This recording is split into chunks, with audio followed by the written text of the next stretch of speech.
Be sure to read and follow the safety guidelines to protect your computer from potential damage and ensure your personal safety. For more information about safety guidelines, see the owner's manual at dell.com/support. Before you begin, turn off the computer and disconnect all the attached peripherals. Before proceeding, ensure your computer is in service mode. To enter service mode, press and hold the B key on the keyboard and then press the power button. Now, the computer will boot up and the owner tag information is displayed on the screen.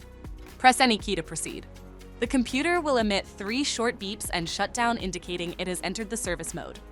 Loosen the captive screws holding the base cover in place.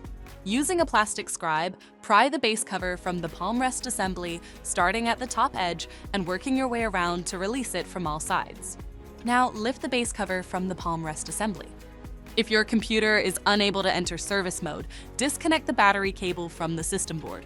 Identify the wireless module and remove the 2 screws. Unlatch and remove the screw.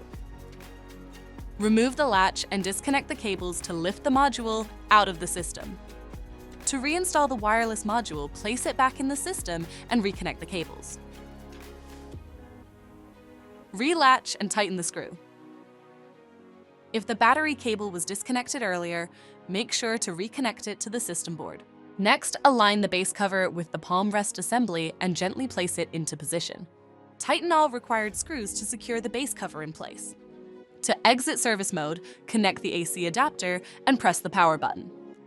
Please note, the system will only power on and exit service mode if the adapter is connected. For more information about your Dell system, visit dell.com/support.